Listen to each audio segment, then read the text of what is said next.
Hello again.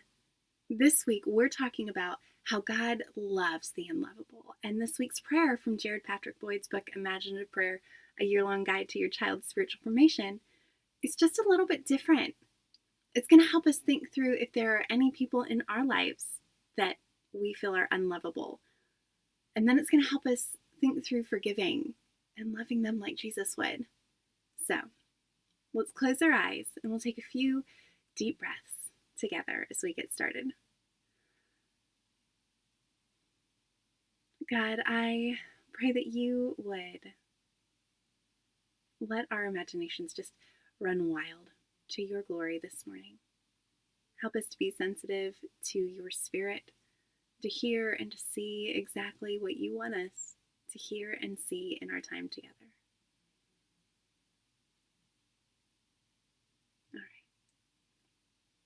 Take a moment and ask God to bring to mind someone that perhaps you're struggling with right now. Is there someone that you get frustrated with? Is there someone you have a hard time being around because you don't like the way they act? Is there anyone in your life right now that's difficult for you to love?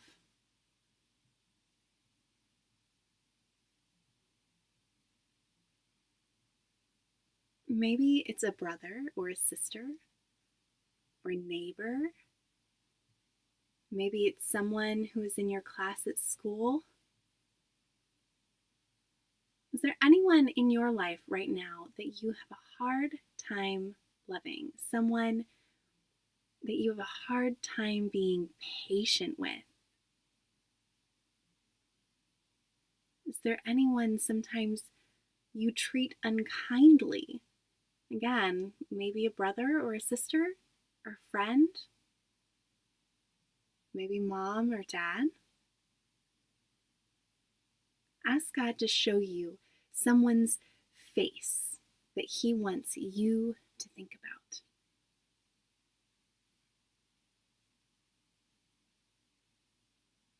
Do you have someone in mind? Nod your head yes if you can see someone in your mind that maybe you've been impatient with or unkind to.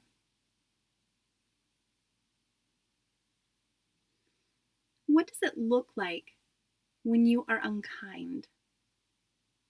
What do you see yourself doing when you get impatient with others? What does it look like when you're frustrated with this person?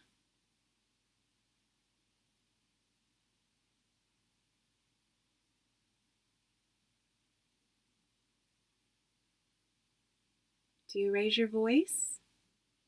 Maybe you stomp your feet or slam a door.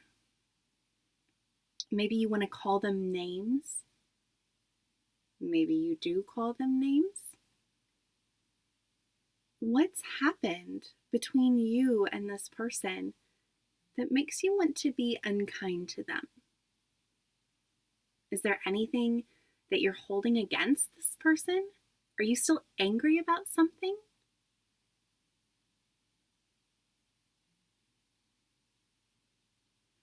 Do you need to forgive them for something that they've done or for some way that they've wronged you? Have they made a mistake that you're holding against them? Imagine that you have a piece of paper and a pencil in your hand. And imagine yourself writing down on that paper a few things that come to mind, ways that this person has wronged you or made you angry or annoyed you. Can you remember any of their mistakes? If so, write them down.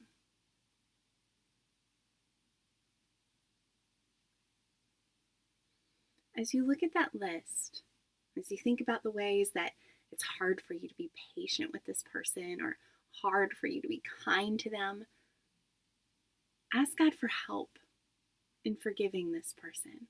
Say to God, God, please help me forgive this person. Help me be patient with them.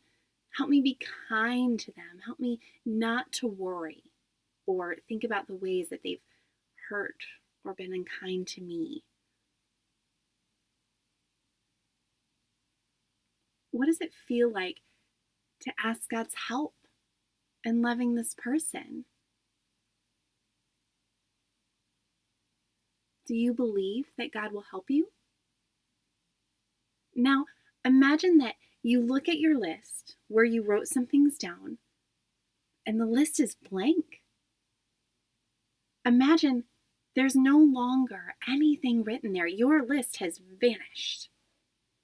You turn your paper over to see if there's anything on the other side, but it isn't there either. The paper is blank. The list is gone. Think again of the person that God brought to your mind. Now, imagine being patient with that person. Imagine smiling at them even when they annoy you. Imagine going out of your way to be kind to them. What would it look like for you to be patient and kind to this person?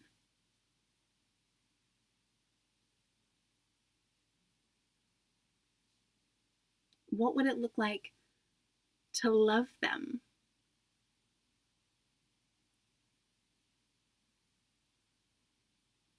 Picture yourself doing something that is loving, kind, and patient to this person. God invites us to a life of love. Love looks like being patient and kind and reaching out and not making a list of people's mistakes. And with your eyes still closed, listen to me read from the letter that the Apostle Paul wrote to the church when he was talking about love. He says, "Love is patient. Love is kind. It does not envy or boast. It is not proud. It doesn't dishonor others. It's not self-seeking. It's not easily angered. It keeps no record of wrongs. Love does not delight in evil, but rejoices with the truth. It always protects, always trusts, always hopes, always perseveres. That means it always keeps going no matter what. Love never fails." Have a great week, loved ones. We'll see you again soon.